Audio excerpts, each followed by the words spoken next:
FAPESP, Fundação de Amparo à Pesquisa do Estado de São Paulo, apresenta.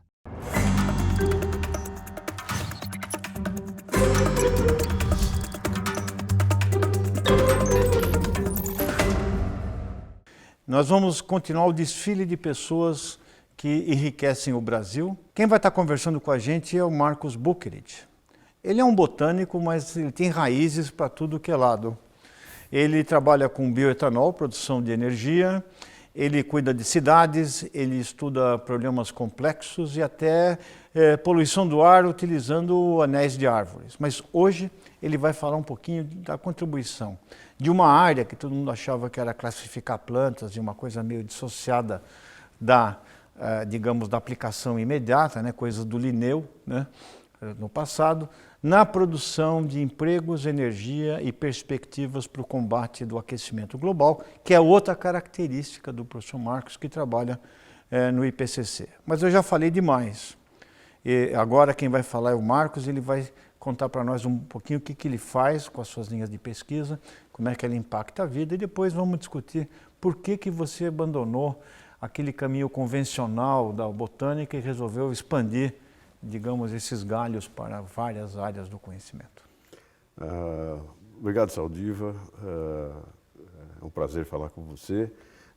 Eu fiz isso por causa das pessoas, para poder ajudar as pessoas, para poder transformar a ciência que a gente faz em algo que seja útil para as pessoas, que aumente o conforto, que aumente o bem-estar delas.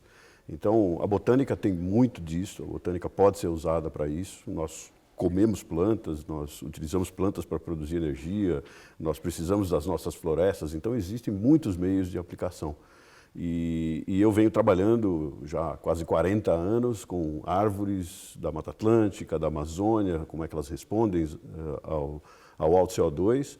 E quando chegou ali por volta de 2005, houve uma visita do George Bush aqui, George W. Bush aqui no Brasil, em que ele dizia que, aquela frase célebre dele, "We are addicted to oil", nós estamos viciados em petróleo, e dava o Brasil como o exemplo a seguir.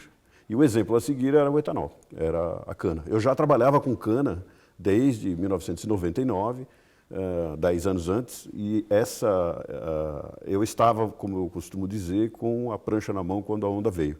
Porque a necessidade de aumentarmos a produção de etanol, que era o etanol de segunda geração, que a gente pode falar mais, ela se colocou assim à frente e todos os investimentos começaram a ser colocados nisso. E eu era um especialista em degradação de açúcares, de polímeros de açúcares da parede celular. Trabalhei com isso a vida inteira, então era uma das pessoas que podia trabalhar. E nós tínhamos uma comunidade maravilhosa também, de pesquisadores interessados em trabalhar com o assunto. E isso fez com que a gente criasse uma série de programas de pesquisa muito interessantes. Um deles é o BioEM, que eu ajudei a criar aqui na FAPESP, o INCT, o Instituto Nacional de Ciência e Tecnologia do Bioetanol. Depois eu dirigi, fiz a direção científica do Laboratório Nacional de Ciência e Tecnologia do Bioetanol, CTBE, lá em Campinas. Então eu me envolvi nesses vários aspectos, até emergir agora num trabalho muito interessante, com você inclusive, né, juntamente com você, que é esse trabalho com as cidades, que não deixa o etanol para trás, porque a gente está interessado em entender isso também. Então, tudo isso junta tudo numa coisa só. Mas é o ser humano que é o meu foco pessoal, é ajudar o ser humano. Marcos, então explica para nós um pouquinho, né? A evolução do etanol de segunda geração, ela representou um marco de aumento de produtividade para a mesma área plantada e possibilidades novas. Como é que é isso? Como é que você usa a celulose para produzir etanol? Então, em 2009, que foi quando a gente começou, principalmente o Instituto Nacional de Ciência e Tecnologia do Bioetanol, 2008 na realidade, estamos fazendo 10 anos agora. E nós tínhamos alguns desafios que eram formidáveis, desafios incríveis. Um deles é entender a parede celular vegetal. A cana, além do açúcar que ela guarda nas células, da sacarose, que é o mesmo açúcar que a gente coloca no cafezinho, aliás, é o próprio que é tirado da cana, ela tem também esses polímeros de açúcar que ficam na parede celular, que é o envoltório das células vegetais. E nada era sabido a respeito desse envoltório na cana-de-açúcar. Nós tivemos que, ao longo desses anos, desvendar a estrutura, a composição dos polímeros, o arranjo desses polímeros, para que a gente pudesse entender como fazer para degradá-los, produzir os açúcares livres, que podem ser, então, fermentados para a produção de etanol.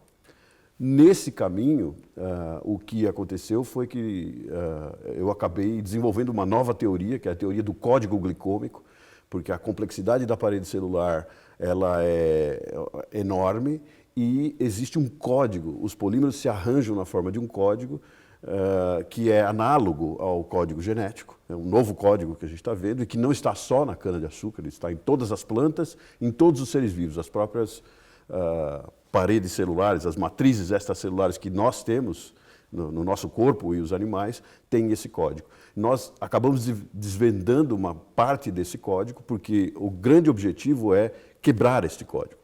Paralelamente, nós fomos buscar enzimas, né, que são proteínas capazes de atacar os polímeros e produzir os açúcares.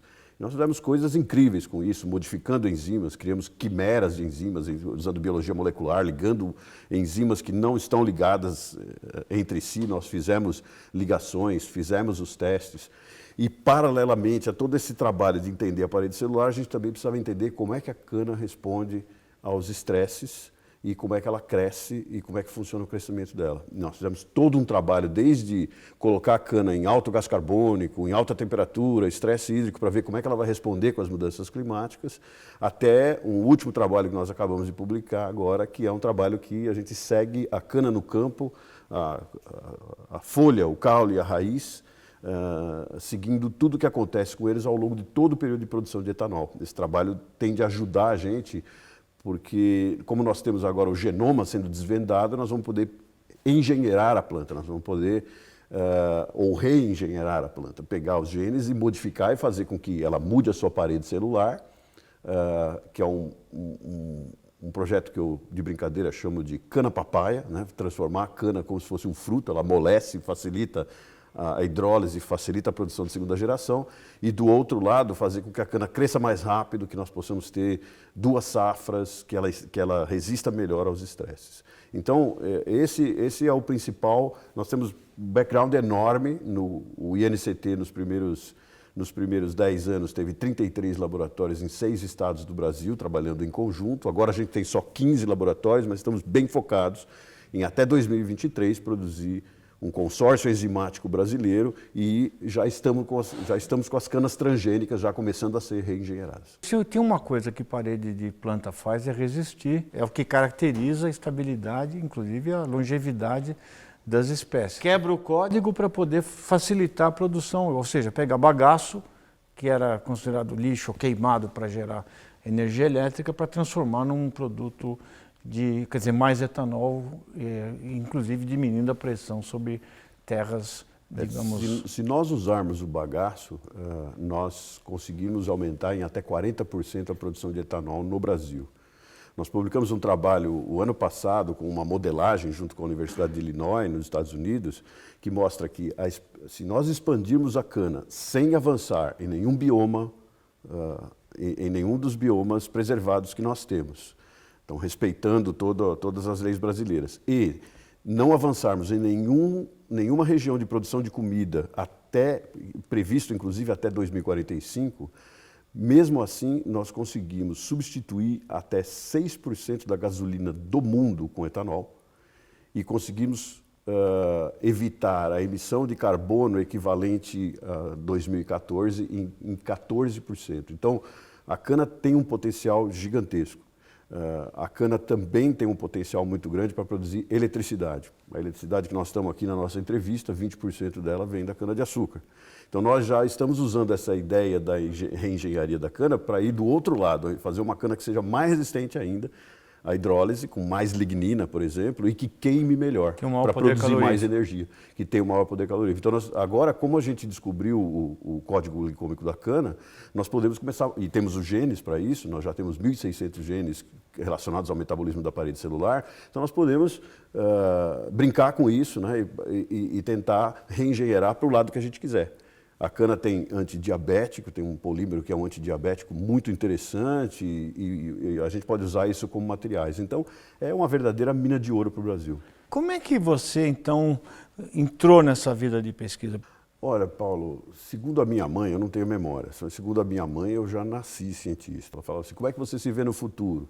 Eu me vejo de óculos, com um avental branco, trabalhando dentro de um laboratório. De um determinado ponto, quando eu comecei realmente a trabalhar com isso, eu fui levado para cada vez mais para uma visão sistêmica do mundo, uma visão que não é de um único processo. Eu tenho essa característica que era no início vista como um defeito, porque eu era considerado uma pessoa dispersa. E essa dispersão era muito criticada. A minha orientadora de mestrado me mandou para fazer o doutorado com um professor, falou assim, ó, segura ele porque ele é muito disperso. Mas hoje, aí veio a onda do sistêmico, né? E aí eu estava preparado com isso. Então eu tenho essa fascinação com a complexidade, como tudo se correlaciona. Eu acho que isso explica um pouco da sua primeira pergunta a respeito de como eu entrei em tudo isso, por que eu vim parar tudo isso. Porque eu consigo, para mim é muito fácil ver a correlação entre o etanol, a mudança climática, a cidade e todos os processos que estão nos envolvendo. Marcos, além de todo esse monte de pesquisa e essas inter-relações, você conseguiu tempo para ser presidente da Academia de Ciências do Estado de São Paulo. Como é que é isso? Qual a importância dos cientistas se organizarem e produzirem pautas comuns, na sua opinião? Então, de novo, o vírus sistêmico, né? A ACIESP é uma academia de ciências que estava adormecida num estado que faz 60% da pesquisa do país e que tem um grande número de pesquisadores. Nós devemos ter hoje mais de 100 mil pesquisadores no estado de São Paulo. O estado faz uma pesquisa de excelente qualidade. E é muito importante que a CIESP se fortaleça cada vez mais. Nós estamos produzindo documentos sobre onde estão os cientistas, o que eles fazem, e que a gente entenda e transmita a importância que a ciência tem para a sociedade. Novamente, o foco nos seres humanos. Tudo isso que nós estamos fazendo, que nós fizemos nos últimos 30 anos, né, que é sem precedentes na história de São Paulo e na história do Brasil, nós fizemos uma quantidade de ciência absurda, com aplicações magníficas. Nós precisamos colocar isso em perspectiva e demonstrar para a sociedade que vale a pena o contribuinte pagar o seu imposto para que a gente dê esse retorno, produzindo mais conforto e mais bem-estar para a população. Bom, Marcos, nós vamos ter que terminar. Passou rápido, né? Porque a gente viu como que a ciência pode dar espaço tanto para pesquisas disciplinares, como também para essa complexidade, onde você usa a mesma forma de pensar para integrar conceitos tão importantes como produção agrícola, equilíbrio energético, equilíbrio climático, emprego e preservação, né? Essa conversa muito interessante com o Marcos e com todas as pessoas sabidas que passarão e passaram pelas câmaras do Entrevista do Futura, estão disponíveis no Futura Play. Você pode revê-las, pode compartilhar com os amigos, pode discutir com os seus filhos e pessoas que você queira mostrar que há possibilidades de um desenvolvimento brasileiro maior. Um abraço e muito obrigado pela atenção de todos.